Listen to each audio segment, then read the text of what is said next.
They don't give a shit. So if there was a meeting, right, going on in Leeds now, and there was a bloke going, well, if you invest in this company, if you give me 1 million, I can guarantee you will make an extra $1 million by the year, and I will double double your investment in 1 year. What? Bullshit! That's how it would work. Of course, there were a number of instances where we had planned stuff that you were completely unaware of. In fact, most of the trip, you had very little idea where you were going to go and what was going to happen. I think a highlight for both Ricky and I was when we gave you some very important training in the event that you were captured during a terrorist event. Again, that went better than I ever imagined.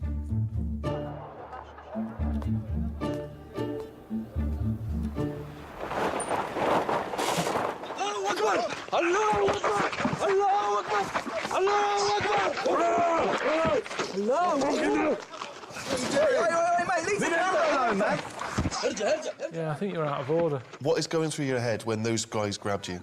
You did not know they were going to attack you and grab you and drag you in the back of a van. It all went black. I heard a lot of shouting going on. I didn't know what was happening. I thought, is this it? Have I been taken hostage? They put my hands behind my back. They put one of those tie things on. It was cutting into my hand. I'm thinking, is this for the programme or what? Because this is proper hurting. It's not a nice thing. I've never experienced that before. They often say in those moments where you think maybe your life's going to come to an end that your whole life flashes before your eyes. Is that what happened? No, because like I said to you, nothing. I had a bag over my head. I couldn't see a thing. Talk to me! Hang on a minute. Are you English? You English? Yes, talk to me! Who are you? I love it when you go, who are you? Where the adrenaline's kicking and you can hardly breathe and you do a posh voice. Who are you? No, because it's terrifying, that, not knowing what's going on. What is the number of him? It's in my mobile. What mobile? What is the number of him? I don't know. Of course I don't even know my mum and dad's number.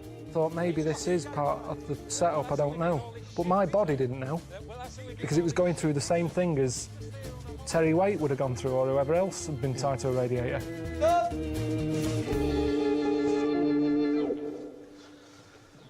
Did you learn anything from that, though? That was important training to make you able to cope if such a terrible thing did occur to you. If you go to places that you're in danger of being kidnapped, you're meant to have a code word. So that, when the people who've nicked you call up the London office, they go, we've got Ricky, Steve and Karl here. Right. And the London office go, yeah. Give us your code word. Well, at the time, it was Congress tart. Congress tart? How are you going to slip that into a conversation? No, you don't slip it in. They've got a bag over your head, gun to your head or whatever, tell them you've been kidnapped, and you go, Congress tart, and they go, bloody hell, he's been kidnapped. Before you know it, the A-team's coming in. Right. So, ring. Hello, Karl, mate, how's it going? Congress tart. What? Congress tart. Rick, who's on the phone, mate? It's Karl. He said Congress tart, so he's definitely been kidnapped. Who are they? What do they want? Right. Who am I talking to now? Because them. Ask them. What do you want? He's asking what you want. Well, there's no one here to do that bit of role-playing, so maybe you should tell me what they're saying. They said, they just said they want to use me as bargaining power. But what do they want? What do they want? We'll see if we... But what do you actually want? Oh. What would they want? Is it money? Give them money. Okay, £5 million. Too much. I'm not spending that sort of cash. I've worked hard for this. You don't do that. I'm not spending that cash. You see, this is what worries me. I'm not spending $5 million to get you back. That's what's worrying. No. Because that's what would have happened. Can't we negotiate? Put them on. Yeah, here's Ricky. Right, you've got to play him as well, though. Hello? Hello? Who's that? Never mind who it is. Where's my $5 million? Can't afford $5 million at the moment. We're going to kill this kid if you don't give us the $5 million. How can We're you call getting him a sick kid? of him. Why? What's he doing? He's just shouting Congress tart. Give him the money. Give us the money. OK. I wouldn't have got him to call you, actually. There's no way. There's no way. OK, let's have a break. Oh, God. Oh, God. Do you know what? It's a good job I wasn't born gay, because I don't know what I'd do. Why not? If you're gay, you'll be loving it, won't you? I wouldn't. Yeah. I don't think I'm suited to it. Why? Just the lifestyle. Well, what do you mean the parties lifestyle? and stuff. Because the lifestyle, the way they walk about over there, showing off, being quite. Okay, you wake up gay tomorrow. What's the first thing you do? Do you get a boyfriend or do you play the field? I think you play the field. Yeah, are you going to talk the same? Yeah, maybe in time. I suppose things rub off. If I'm knocking about with John Inmans of the world, I'm probably going to start maybe a little sort of. Give me something to say. Oh, hello, I haven't seen you for ages. Right, so it'd be a bit different. Maybe oh, hello. Right, I haven't seen you for ages. Okay. It'd be little things like that, and people would suddenly go, "You met Karl recently? Sounds different." Or So you go home, your dad goes, all right, so how's it going? Been doing any DIY recently? Oh, hello, Dad. I'm been there for a bit. Oh, what are you talking like that for, Karl? How's Suzanne? I'm not with her anymore. This is pointless because it's not the life I would choose. OK, but you've woken up gay. But I wouldn't believe it then. I'd just go, oh, I feel a bit happier today, don't know why. No, but then you start going, you go down, you buy a gay magazine, you're flicking through, you're looking at more cock than you've ever seen before in your life, and you're loving it. You look down, something's happened. What do you do next? I just wouldn't look at that magazine again. No, you're loving it. You go, I can't believe I haven't seen this magazine before. Yeah, but I've seen knobs before. Have you? Yeah. Where? You see knobs all the time. Where? In gyms and that. And don't say you don't look, because you do when you're in a gym. Because it's there. What If is? you don't look, if you're going like that, that's more of a worry. If you're not happy looking a knob in the face, there's something wrong. You should be comfortable with it. Just there you go. It's a good have a rule of look. thumb. Right, well, this is a waste of time then. This is Frank. That's Karl. Frank, how's it going? You all right? Good to see you. Is the consultant urologist at St Bart's? Yeah, St Bart's. Yeah.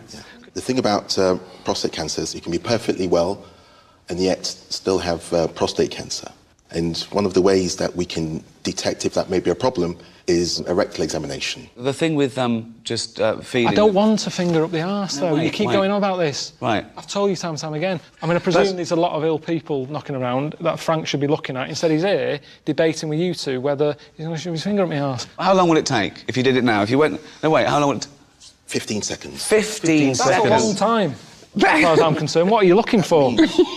What we're looking for, OK, there's two things we're looking for. One is the size of the prostate gland. Number two, it's the consistency of it. In other words, what it feels like. It's a quick, simple thing to do. Karl, can I tell you what's going to happen? It's going to be about 10 seconds. He's going to say, you're all clear. You're going to say, what was the fuss about? And you know you haven't got prostate cancer. But not today. There's no better time. Maybe it's that you and I and the cameras and that are making it a bit intense. Oh, we've maybe got if a they private went room. privately to We've another got a private room. discussed it. We've got a private room.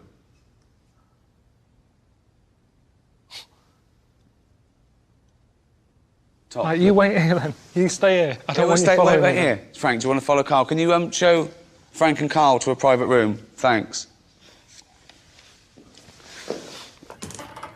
You may as well check his testicles while you're there.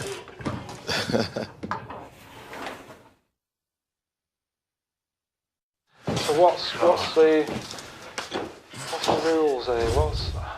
I mean, I know it's an important thing to have done. Yeah. But it's just the way they go about it. I've been travelling around the world in dangerous places. They've never cared about me before.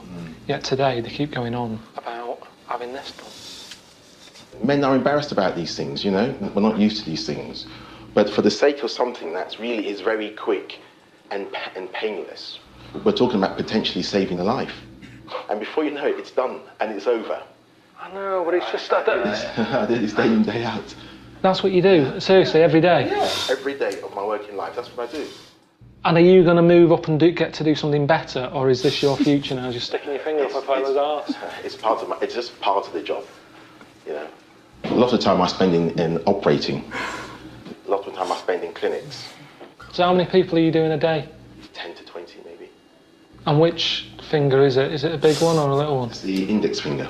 Why is that? Why not just a little? Because the prostate lies a little bit in. Get your hand, you just couldn't do that with your little finger. So you're going round a corner, you've got to go in and round. Then you've got to go in and then a slight twist. It's the thought is worse than the actual delivery. Let's put it that way. It's the thought of it. All right. And Okay. Let's do it then. Let's do it. Do you wear gloves? Oh, yes. Do you know Richard Blackwood? Yes, the comedian, yes. Yeah, he had a colonic on telly, never seen again. I think that's far worse. So rest your head on the pillow. Then what you need to do is you need to bend your knees up. Yeah. You need to pop that arm over there. So what I'm going to do, I'm just going to get some lubricating gel.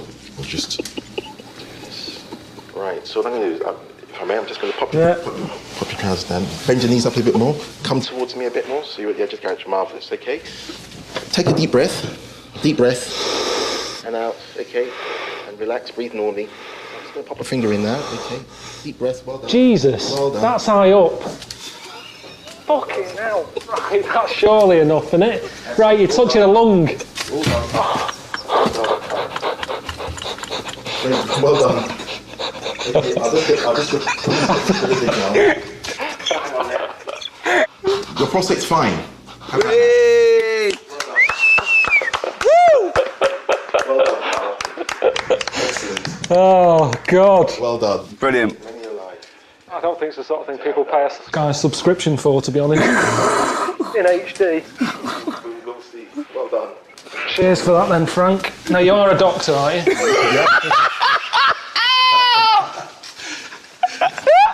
Google me. Just say, you know, I don't know, but I think I'd probably go mental. Because that's I've always been a very reserved person, you know. I've never got into a fight, never caused a rumpus. Yeah, but that's a worrying thought because we don't have to have the end of the world for it to be the end of your world, because a lot of people know that they're terminally ill, so they don't go around smashing up bars and killing people. But I suppose I know there'll be no repercussions ultimately because They're gonna the die next day anyway. everyone's gone, so Yeah, there's not going to be mourning families. But then how dare you deprive that person of his last 8 hours or 10 hours of life? I don't care because it's the last day on Earth. What would you do? I've always wanted to kick a duck up the arse.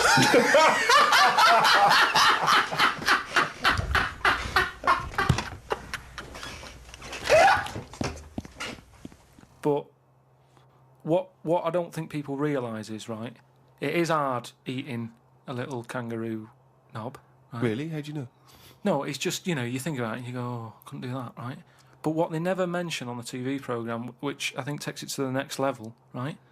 They're eating that at like 7:30 in the morning. Sure. Right. Which for is breakfast. worse, innit? Yeah. Do you know what I mean? If I was there and Ant and Dec said, right, Carl, eat the knob, I'd go, hang on a minute, give us a few hours, let me get some rice and that on my belly and just sort of fill me up a little bit more. I'll pop back at about 6:30 this evening, Right. have it ready. And I'd be happier then. It's just that thing of, you know, you You don't want to eat animal genitals on an empty stomach. So what are you saying? You could I'm saying like I could eat a knob at night, but just cut that there. We'll loop that. If any DJs are listening, just take that quote. I could eat a knob at night by Karl Pilkington. Maybe do a dance remix. Yeah, Just I think maybe you're sort of a house producer and you could maybe get some kind of high energy beat going, and then we could just send that out to some of the gay clubs. I'm sure it'd be really popular. Please, anyone send us, that looped with a nice little, funky house beat. Karl Pilkington saying I could eat a knob at night. I'm saying could be a knob at night. Had a gun. Then the bear. Where's the chimney going to come from? No, of a policeman who wasn't concentrating. Derek, What? could I have a word? Yeah. Have you ever been tested for autism? I'm gonna get tests. What? Would you mind seeing someone? Who? Well, an expert, a doctor. You don't have to. If I am autistic, what is it? Autistic. Or? Autistic. That's what I said. Autistic. If I am autistic, will I die? No. No, at least we'd know. Will I have to go into hospital and do experiments on me? No. So, will they change me in any way? Will I be the same person? Yes. Don't worry about it then. I think we've covered everything, haven't we, Roger? Yeah, I think we have. I think everything's done now, isn't it, Roger? I think you've got everything, haven't you? Ticks enough boxes. I think you've managed to piss everybody off since you've been here, so you could shoot off now, couldn't you? You got anything else to do whilst you're here?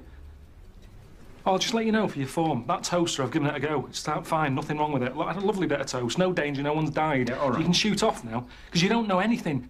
You don't know that she did 68 hours last week. She's not meant to. She's meant to be doing 40. She's done 68, and why is that? Because of people like you. Go. You've got nothing to do here. In fact, you've probably got more to do back at the office, haven't you? Sorting out your expenses, your little fish pie you have at business lunches and all that. Get back and sort all that out. You know I've caught you out, you're walking away again. I've caught you out, you knobhead. Dougie? Yeah, I know, I'm fired, yeah. No, do you want a cup of tea? Cup of tea? Love a cup of tea, yeah. Right, you're my neighbour. OK. Why do you keep putting bins out? The bin men doesn't come till Thursday. You keep putting bins out. I'm sorry, Carl. I'm very sorry. I've had a bit of trouble. I woke up this morning and it's the worst it's ever been. I've got distended. I've got a prolapse rectum and I distended. My testicles are very, very low because I'm old. I'm lactating. Yeah, all right. Listen, can you just put the bins out on a Thursday? I can't do that. Put My balls are so low because I'm an old man. Can you put the bins out on a Thursday? The bin men doesn't come till a Thursday. It's Tuesday. You're putting bins out too early. There's foxes getting at them. There's shit all over the place. There's dirty underpants you keep putting in the bin. I've told you it attracts foxes. Stop putting the fucking bins out two fucking days early when they've got to sit there and it attracts shit. I'm trying to sell me flats. These dirty, shitty undies all over the fucking pavement. This has happened to you, hasn't it? Yeah, it has, yeah. Did it really? Yeah, it has. What did you do? They don't give a shit. They don't give a shit.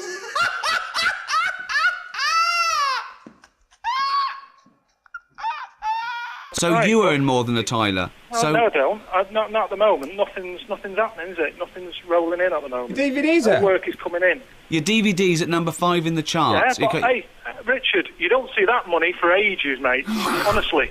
Nothing happens. He's so annoyed. He was annoyed, right? We've just got an animation in America, Canada, Scandinavia, Australia, right? Channel 4, right? Being second series being made. Yeah. All those things. Yeah. He's going. When are we getting paid? When are we getting paid? He thinks it's going to come every week in a little brown envelope with gum on it. No, it doesn't. I don't know how long I'm going to be around for. And anything else, like you say, if I was a tiler, I'd do the tiling and then the person would pay me.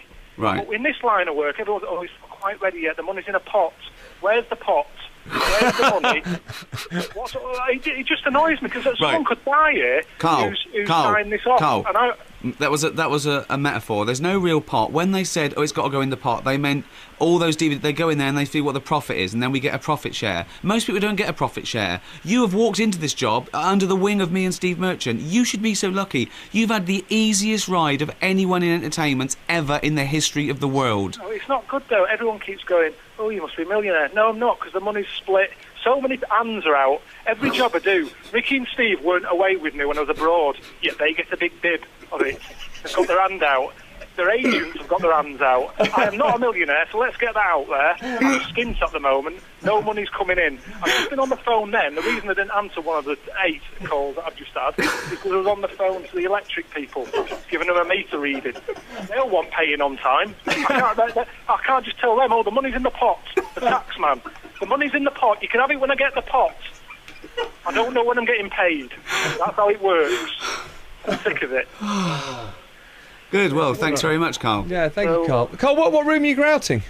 Just in the kitchen. It's in the kitchen, right, okay. But what are you, is it all tiled? It must be like being inside a bath. No, there's one wall that there was tiles up. I pulled some off. The wall underneath was damaged, so I thought, right, I best not pull them all off. But what I'll do, I'll get my Dremel out. I'll take out all the grout. You what? The Dremel. It's like a tool that you use for getting the grout out. Right. Take out all the grout. Put new grout in, they look as good as new. Thanks, anyway, time for the news. He knows the format of 5 Live. Thank you, Carl. Ring, ring. Ring, ring. Hello, KP Plumbing. Oh, is that Miss Pilkington? Yeah, it is, yeah. Who's that? Oh, it's Sheila.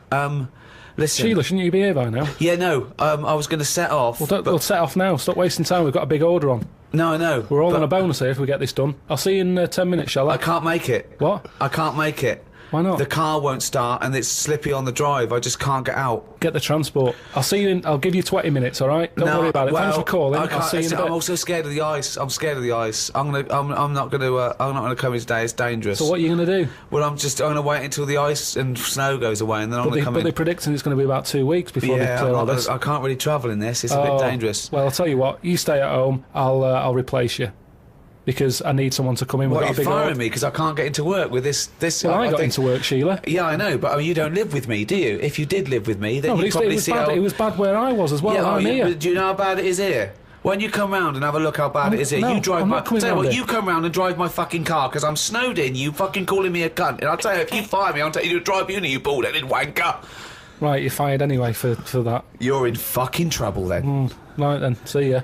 Right, and then she's done with. She's weak anyway. Ring, ring. Ring, ring. KP Plumbing. Hiya, is that, Miss Pilkington? Yeah, it is, yeah. Hi, it's Bob here. Bob. Yeah, bit of trouble. In my area, it's absolutely snowed. It's possible no one's getting out. I live near Sheila. Bob, listen, Sheila's just been on. She's saying she can't get in either. She can't. I've just seen her out there trying to dig her car out, and she's about. She's really tried hard to get to work, but she can't do it because she's not very rich. And her car doesn't work. She hasn't got the right tyres, and there's no public transport. They've cancelled those. Wrong snow on this country. I'm not going to make it in today, son. So I'll see you tomorrow, right, boy? Well, no, you're saying you'll see me tomorrow. Yeah. But you'll probably call up tomorrow with the same thing. Well, only if it's snowing still. Now, listen, it might not well, I can't run a business like this, Bob. Yeah, it's not my fault, is it, really? So go round to Sheila's and like slag me off if you want. But I'll tell you what, you're not coming back here. Oh. Fuck off. One chance. Give them one chance. Well, you didn't even give them one chance. No, because they've done it before.